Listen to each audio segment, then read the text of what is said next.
Good morning, good afternoon, good evening. You have officially tuned into my podcast, A Shot of Shenny, the show that gives you the space and permission to be yourself because I, your host Shenny, get to be myself. So hello and welcome, my wifesters, because if you can hear my voice, we are now in a podcast relationship. So enjoy. I need a shot, one shot, of Shenny. I need a shot, one shot, of Shenny. I need a shot, one shot of Shenny. Hey. Well, hello and welcome to episode 7, where we're going to talk about the 5 love languages. So thank you guys for being here. Can you guys believe it is a month? It is a month since your girl has committed to every Friday giving you guys a shot of Shenny, an episode every single Friday. So let's just talk about last week because I didn't do an episode last week and I really feel like I need to explain myself for that. So what had happened was quick little life update before I get straight into the episode because this episode is fire. Like, I didn't even plan for this. It's actually really interesting that I'm talking about the 5 love languages exactly when I hit my month bursary because coincidentally, you guys have been showing mad, crazy, hella love. And I am so grateful. Thank you guys for listening to my shenanigans, my episodes. Like, I'm new to this. I'm new to doing podcasts. And without you guys, there is no podcast. There is no audience for me to talk to. So I appreciate it. And I love the DMs, yo, you should do an episode on this, and giving me topics, giving me ideas, giving me feedback. Please continue to do that. It really feeds me. It really keeps this podcast going. You know, like, I'm serious. It took years of, motivation and encouragement from you guys to even get this started. So I'm going to need a whole lot of it to keep it going. You feel me? So if you guys are really enjoying it, literally do not hesitate to reach out to me, DM me on Instagram. You feel me? At Shenny Solis. So anyways, quick little life update. I quit my job at Costco. Whoo, child, that place is hectic right now during this whole COVID-19, coronavirus, whatever you want to call it, the Rona. And man, like, if you shop at Costco, let me just tell you something. Like, be nice. You don't even know what we're going through and how exhausted we are, and our feet and our back aches, and we come home with, like, just beat up, okay? So be nice. I'm advocating for my Costco coworkers out here. But anyways, I quit that, and now I need to stop lip syncing. I'm sorry, that's so ratchet. Now I am a dispatcher for military housing out here in San Diego. So my job is, when Karens decide to call and complain about a homeless person or somebody smoking weed in the car in front of their house, she calls me and I call the officer and I send them out like, hey, Karen living over at apartment 555, apartment Alpha, is complaining about this, that, and the third. Can you go check her out? Go, calm her down or whatever. That's my new job now. So it's pretty cool. I'm excited. It's really chill, and my coworkers are dope. So, that really makes a job, coworkers. So be a good coworker, all right? It really makes a job. So anyways, that and some personal stuff. Oh, I also started school online for the very first time, doing online courses at SDSU. And to be honest with you, it's very daunting, very intimidating. I like to, have the butt and seat classes, whatever. I like to physically go to my courses, go to my classes and learn. So, it definitely takes a lot of self-discipline and time management, and that's what's like nerve-wracking because you actually have to be an adult. And so yeah, either way, I'm just really excited because it just feels like I'm getting out of this quarantine, shaking off this bummy quarantine skin and shedding that off and going back into like being busy again and just remembering what that's like, just being busy and actually having a schedule and things to do and managing, errands and whatnot and deadlines. So it's just, so that's why last week I did not do an episode because I was struggling with adapting and adjusting, understandably. I hope you guys, cut me some slack, some compassion. All right. All right, cool. Enough of that. So I really wanted to do the 5 love languages just because I have noticed that not a lot of people know their love languages. And you're probably, if you have not read the book, The 5 Love Languages, one, you need to. Hello. Like, if you haven't heard of it, perfect. I'm about to put you on. But I highly, highly, highly recommend this book. I read it, I want to say about like 5-6 years ago. And I have yet to still be in a successful relationship. But when I am, I do apply the things that I have learned in this book. So at least my track record is that I have beautiful relationships. They just don't last because I'm with emotionally unavailable men, Like, I don't make mistakes. I just date them. All right? Sorry. Not sorry.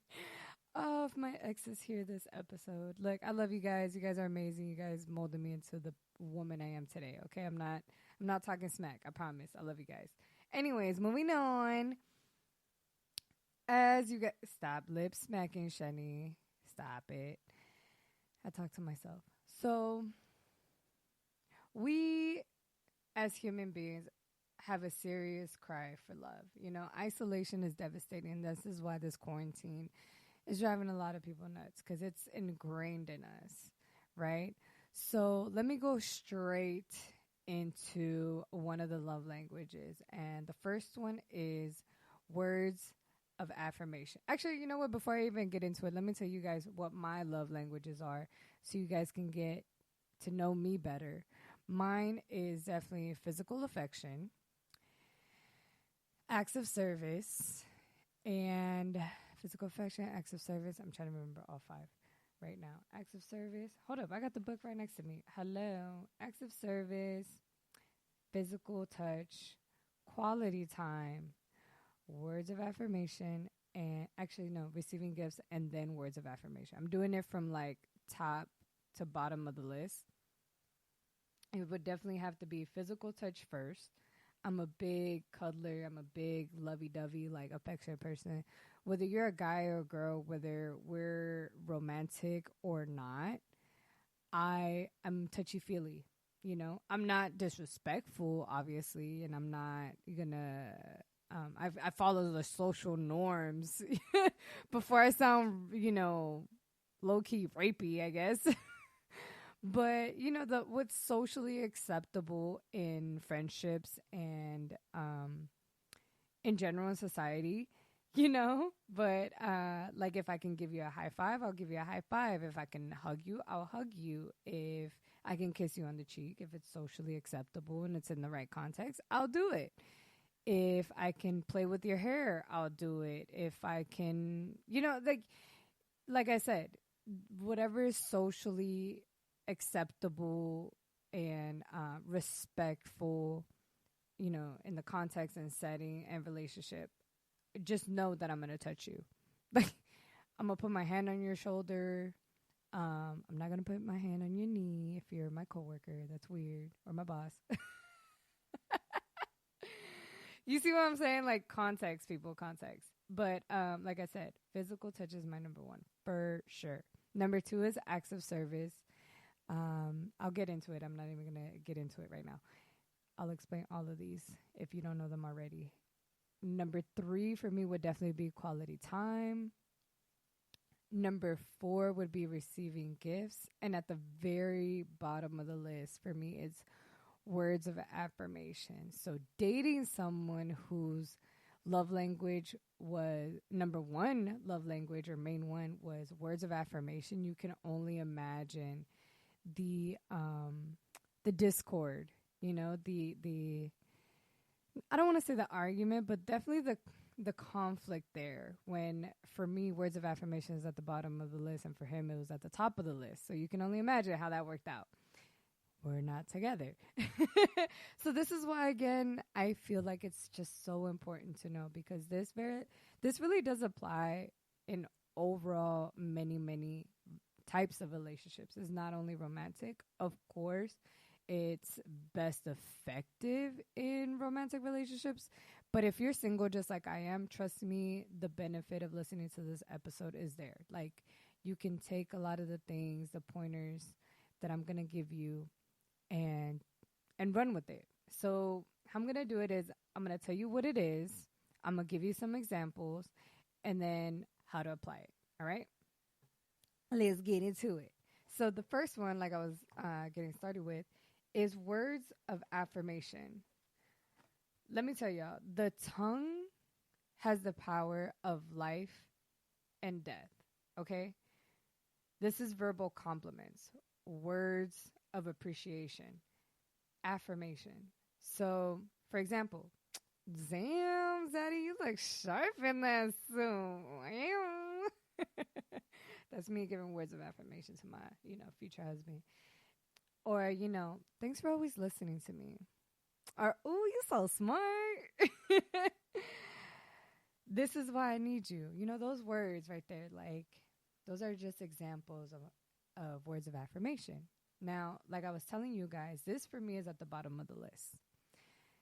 The reason it's at the bottom of the list, for me at least, I don't know how it might be for you, but for me, I think the reason why words of affirmation became at the bottom of the list is because people say things and it means nothing to me, because I just remember I had a lot of promises not fulfilled. People would say one thing and then they would do another. I just saw and heard a lot of things growing up as a child. So for me, it was, what's the word? It was reinforced to me that words mean nothing if there's no action behind it. So now you can start seeing how acts of service to me is way higher than words of affirmation, because I value action over words. And there's many people that share that point of view as I do. But yet there are some people that love that recognition, to just hear it. They just love to hear it. I'm sure you've heard of people say that, like, yeah, I know you love me, but it's just nice to hear it. Those people right there, that phrase right there is someone whose love language is words of affirmation. So, and here's another one. Here's another example. Like, your significant other could wash the dishes or make their bed. If you follow me on Instagram, you get the inside joke right there. So to my future husband who makes the bed or washes the dishes, I'd be like, you know what, puppy, thanks for washing the dishes. Or, oh, I appreciate you every time you make the bed. Words of affirmation. So compliments. Compliments are far more effective and better motivators than nagging. All right? Nobody likes nagging. And please don't think us as women when I say the word nagging. Everybody, men can nag too. All right? So, again, compliments are far more effective and better motivators than nagging. Encouragement requires empathy and seeing things from your boo's perspective. All right? All right. Second one is quality time. Quality time is giving someone your undivided attention and focus, period. Now, this one I have noticed is a big one for me too. Is my third one? Is my third one. But when you're dealing with someone who has quality time at the very top, Whoo, let me tell you. All right. Well, first, let me give you some examples. Some examples could be doing something together, like going for a walk and talking, not just going for a walk and both of you are on your phone, or going to go out and eat and you guys don't even talk to each other, like again on our phones. So let me see. Because how can I say this with quality time? Especially right now while couples were quarantined, spending quality time was definitely difficult because I'm pretty sure there were couples that experienced living together, but they weren't together. So let me see if I could break this down, all right? You're giving someone your undivided attention and focus, right? So when you give someone your time, whether that's 5, 10, 20 minutes, you're giving each other minutes of your life that's not coming back to you. That's a powerful emotional communicator of love. Think about that for a second. And I could see why, for someone who this is their love language, why they get so offended or they get so worked up or they feel so rejected, because it's just such a powerful emotional communicator of love. Like, wow, like I'm giving you time that I'm never going to get back. I'm giving you a piece of my life, a part of my life, a part of myself, because this is me here right now in this moment with you, and you're somewhere else. Your mind is wandering somewhere else. Your focus is somewhere else. I'm not even worthy. I'm not even, again, this is from their perspective. I'm not even worthy of that. Wow. So again, all of these love language, you could probably start seeing how some people in your life are communicating to you what they need from you, or how you can love them, right? Somebody that has quality time as their love language simply wants you, being with you, spending time with you. It's not enough just to be in a room together. No. Being together, being truly together, not just in the same space, okay? And also, spending quality time with someone isn't just staring at each other like a movie. Like, it's also not to that extreme. And you can always tell in restaurants, back in the day when we actually sat down in a restaurant, remember that? Before coronavirus. You can always tell, like, the couples that have been married, they're married, they've been together for God knows how long, and you can always tell, like, the fresh new couples or like the newlyweds or whatever, because they're actually giving each other undivided attention. They're actually speaking to each other, looking into each other's eyes, like really giving that other person that quality time. Like doing something together and focused on the other person is mainly what it is. Now, something very important. This is a gem. This is a big gem for you guys, like my fellas. Listen up. If you are a dude and you're in a relationship with a woman, you're going to want to hear this. With every love language, there's a dialect, right? We all know how languages work. There's a main language, like Spanish. I speak Spanish and I speak English.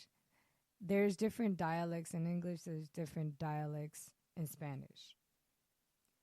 When it comes to quality time, there's actually a dialect that's involved, all right? Fellas, have you ever been in this scenario? I'm about to paint a scenario. I know y'all have been in this situation. When your girl, now mind you, I keep saying guy girl because that's my that's what I naturally gravitate towards. But, I do not want to exclude my LGBT community, my ladies who like ladies, my dudes who like dudes. This also applies to you. You feel me?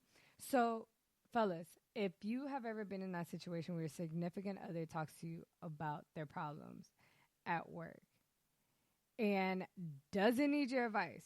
I'm pretty sure you've been in there because you listen to it a couple times. She comes home from work and she's telling you her problems time and time again, and it's the same problem with the same coworker. And it gets to a point where you get so frustrated with her, you blow her off with like, you know what? Don't tell me anything about it. Like, I don't want to hear nothing about it no more. Like, don't expect any sympathy from me if you're not willing to take my advice. Like, I don't want to hear it. Wrong. You are sadly wrong and mistaken for reacting this way. And I'm going to tell you why. I understand you. I don't blame you. But what you are failing to understand, because learning these love languages is like learning an actual another language, right? And this is where I love this book because it really takes home that quote where people feel like, we're speaking a different language when you're in a relationship. Like I hear you, but somehow like I don't understand you. This is me trying to help you guys out.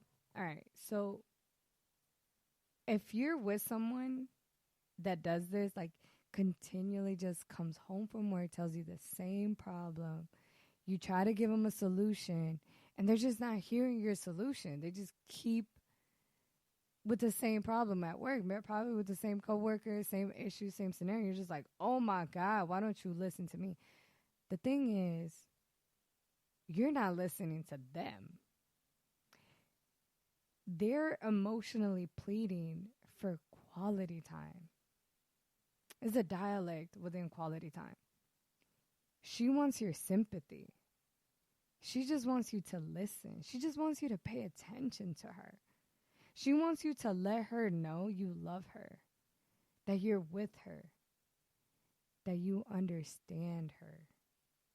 Now, women are better at communicating this dialect right here because women, we do it all the time. We just talk to each other. We let each other say what we got to say. And we're not over here trying to solve each other's problems. We're not trying to like give you advice unless you obviously actively ask for it. But we respect the fact that if you don't ask for my advice, I'm just here to listen. And fellas, sometimes us women, that's all we need. That's our way of spending quality time with each other, with people we care about. We just share our problems with you, not because we're not incapable of solving it our own. To be honest with you, it kind of feels a little insulting when, somebody tries to offer a solution I didn't ask for it. It's like, well, first of all, I didn't say I couldn't figure it out. I'm just venting or I'm just sharing this with you because I want you to stand in solidarity with me. I want you to understand me. Or maybe I just want you to know my troubles, to share your troubles with another individual is almost like sharing that weight, or maybe it's just an opportunity for me to get vulnerable. It's a moment of vulnerability, and you're over here taking a shot at my capability of solving my own problems. Wow, thanks. Rude. So pointers. If you are dealing with someone, maybe a parent, a friend, a coworker, a significant other that you're noticing now after listening to this episode that quality time is very important to them. It might be their main love language. Pointers to maintain eye contact. Maintain eye contact, because to this person, if your eyes are wandering and stuff, you're not paying attention to them. If you're not paying attention to them, then is it really quality time? Are you giving them that time, that focus, that intention, that attention and intention, actually? That came out well. So do not multitask. Do not multitask with this person. This person does not see that as being given the undivided attention that they desire. So, for instance, you could be washing dishes, your significant other, your friend, coworker, whatever, I don't know. Your parent wants to start talking to you. And maybe you're the type of person that cannot multitask. the way that you can go about this is to be like, hey, I really want to give you the undivided attention you want or you need, whatever is the word, proper word. I really want to listen to you, but the thing is that while I'm doing this, I'm not giving you the undivided attention you deserve. Give me like 5 more minutes, 10 more minutes, or let me just finish this and I'll sit down with you and give you the time you need, the attention you need. All right? Sounds good? Oh, good. For the most part, people will respect that request. Unless you're in a toxic relationship like I was, and they'll get upset just off of you saying that. Ex-boyfriend, I hope you hear this. Because you would piss me off when you would do this. I'm like, God, I get it. Quality time is your love language. All right. But, I couldn't multitask around him because it would really bother him. I'm just like, okay, but I have things to do. Like, I really want to do this and pay attention to you. But, you're not letting me do both. Okay, cool. So can I finish this?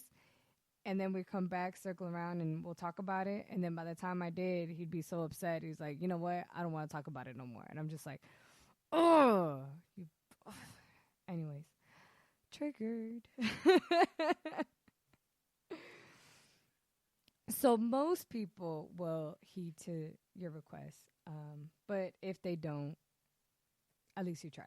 All right? You're a decent human being. All right, what else?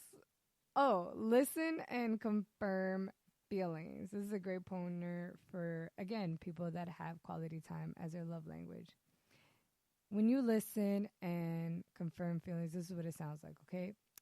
So what you're telling me is you're feeling this type of way, fill in the blank, so you're feeling disappointed because I fill in the blank.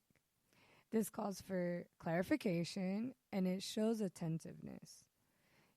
Observe body language. Sometimes the body speaks louder or contradicts the message. So being observant is also being attentive. Again, quality time, the language of quality time is giving attention, being attentive. Refuse to interrupt. So the goal is to understand the other person. This is what this person needs. They just want to be understood. They want the time, they want attention, and they want to be understood. This is not the time to defend your thoughts or your feelings, nor throw shade or set the other person straight. The goal here is to understand. All right? So finally, last pointer is do quality activities. Do something that you guys both enjoy. This is a way of showing that person that enjoys quality time, that you really care and you're paying attention to them. Do something you both enjoy. Or maybe something they really enjoy and you're just there with them, sharing that moment with you. It would mean a lot for this person that has quality time as their love language. All right, this next one is really, really interesting because money is involved. So you guessed it. It's gift giving, which recently, to be honest with you, gift giving used to be at the very bottom of my list. And as you could tell, it's moved up because now at the bottom of my list is words of affirmation. So what I like about gift giving as a love language is that a gift is something you can hold in your hand and say, look, he was thinking of me. It's literally a visual representation of love. And to me, I'm starting to realize, wow, that's beautiful. And it's something that even culturally as a Latina, I can gravitate towards because for us Latinos, we are taught, never show up empty-handed as a guest, to anyone's house. So we are taught to give a gift. And, to show appreciation through gifts. Like, oh, traje cafecito, traje panecito. Like, I brought coffee. I brought, sweet bread for the coffee. Or, oh, I brought a bottle of wine. And I know that's not just Latin culture, but again, I'm just coming from my Latin background. And it doesn't matter how much it costs, whether it costs a lot of money or not. What is important is that you thought about the person. There is some thought behind the gift. As everyone knows, it's the thought that counts. That's where that comes from when we speak in the love language of gift giving. So, and even from early years, children are inclined to give gifts to their parents. I'm pretty sure you guys have seen, kids draw for their parents and like, look, mom, look, dad, this is for you. Or they pick up a flower on their walk and like give it to their mother. And their mother's always going to remember the day their children brought a flower from the yard, even if it's a flower that they told them not to pluck. But it's just a thought and they feel loved. Gifts are visual symbols of love. Without going very far in our culture and our society, look at wedding rings. Wedding rings. And also look at our wedding ceremonies. They include the giving and receiving of rings. I'm thinking the same thing here. And not only that, but I'm sure if you guys have ever attended a wedding, what does the guy say? I know his title isn't guy, but officiary, whatever, the priest. I don't know his official title. Somebody correct me. But anyways, these rings are an outward and visible sign of our inward and spiritual bond that unites your two hearts in love that has no end. If that's not verbalizing gift giving, I don't have a better example than that right there. So visual symbols of love or gift giving are more important to some people than to others, obviously. That's why there's some individuals that have different attitudes towards wedding rings. There are those who will refuse to take theirs off after their wedding, and there's others that don't even wear it. And that goes to show where their love language is at and where they stand on it. Gifts come in all sizes, colors, shapes, textures, all of that. So to an individual whose primary love language is receiving gifts, the cost of the gift doesn't matter. Like, that's irrelevant. Unless the only scenario I could think of is like the gift is out of line with what that person can afford. Like, so for instance, if a millionaire gives you like a $1 gift regularly, that person might question whether that's an expression of love. It's like, that's kind of weird. You can afford more, but you keep giving me this cheapy stuff. But like, say for instance, like, say if finances are tight and a $1 gift may speak $1 million worth of love. So there's also that duality. We all know gifts can be made, purchased, or found. Like I was saying, picking up flowers from your walk, on your walk to work or from work, you pick some flowers and take it to your significant other. Now, that would be a horrible gift if those flowers you happen to pluck out of somebody's garden, that person's allergic to. So, and on top of that, there's people that might be listening. It's like, well, I'm not a gift giver. Like, I didn't receive many gifts growing up.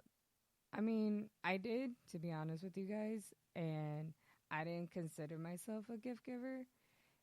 And I think now, as an adult, I've learned how to select better gifts. It didn't used to come naturally to me, but now it does. But for those of you that are like, you know what? Like, I've never learned how to select gifts. I'm not a gift giver. It doesn't come naturally to me. Look, let me tell you something. Congratulations, because you just realized you've just had your first discovery on becoming a better lover. How? Why? Because now you just realize, oh, I speak a different love language. So now that you've made that discovery, get on the business of learning how to, love. Jeez, learn your second language, love language. All right, so your love language isn't gift giving. Cool. That's going to be your second language. Learn it. Because guess what? This is the easiest love language to learn. You're like, okay, Shenny, but where do I begin? All right, this is why this episode is here. I got you.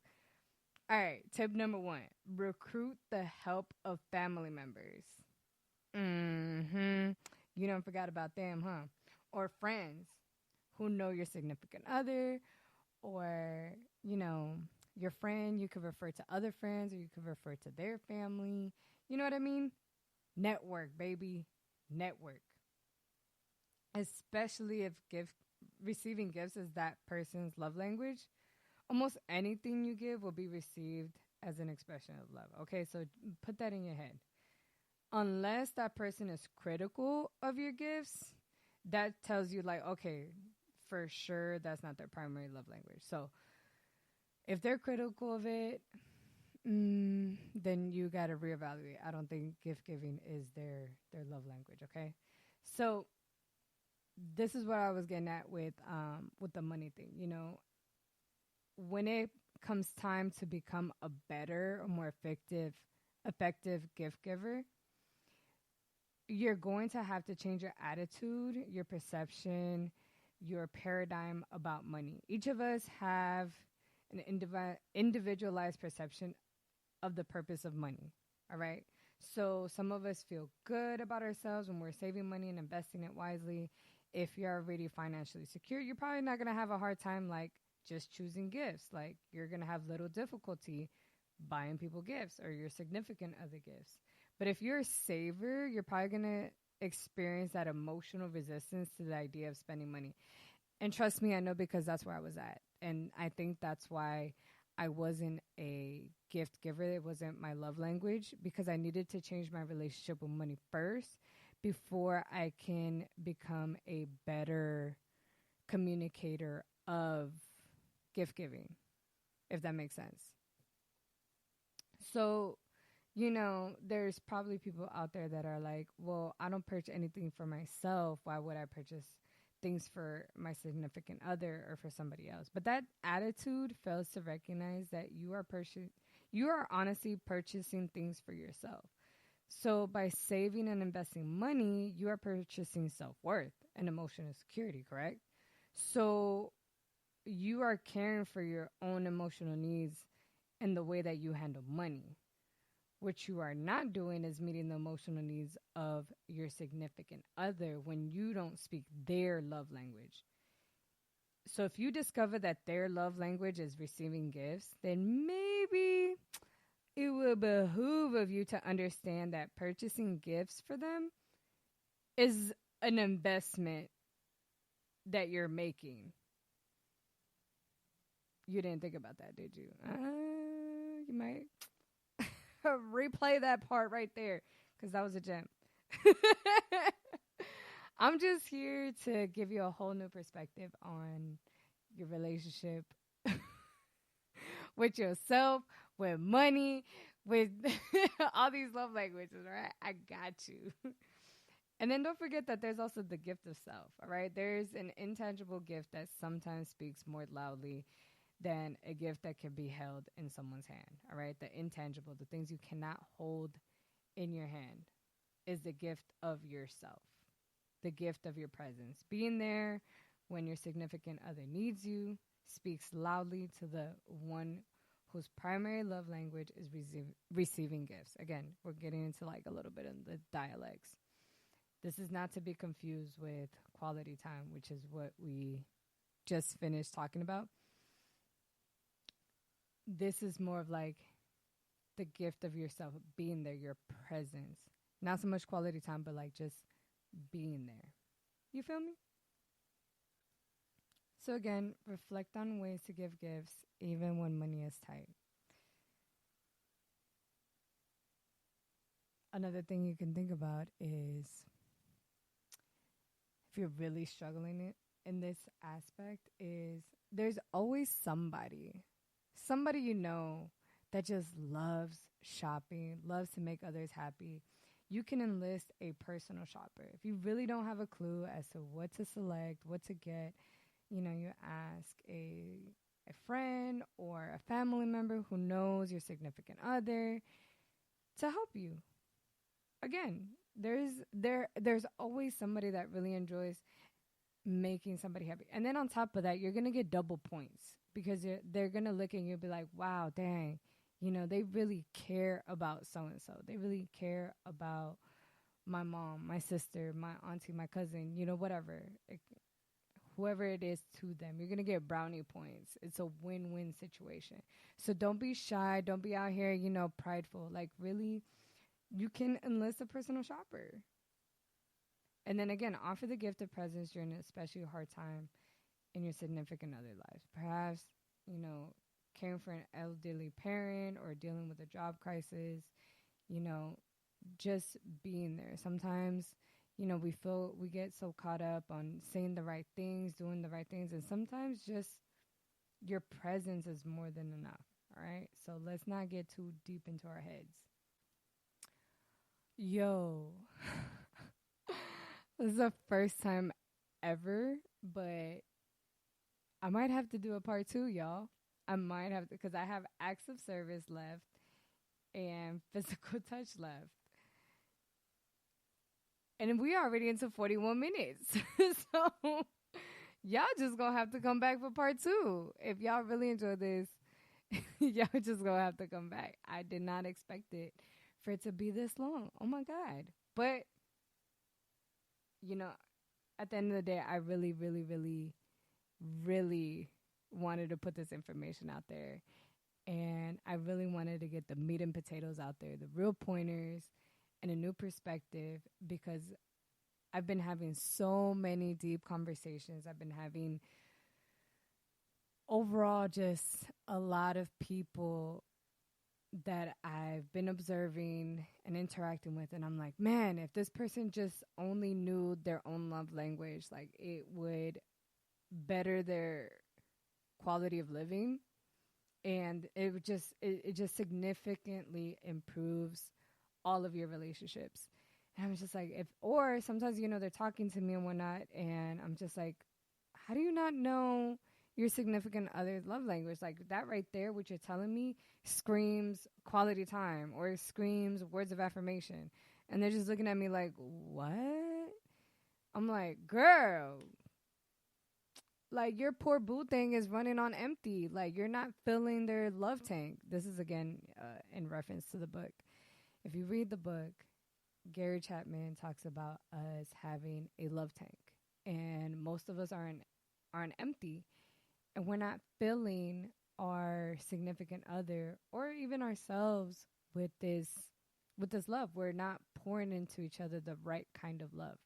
How you receive love or the type of love that you want is probably what I'm not giving you, and vice versa.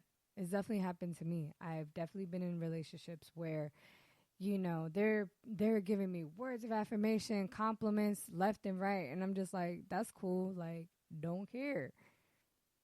It's not physical affection. It's not quality time. It's not gift giving. So it's not an act of service. So it doesn't fill me up. It doesn't hit me hard as it should.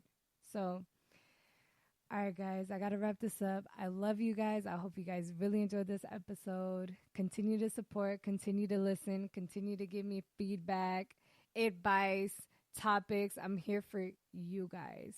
And see you guys next week. Bye.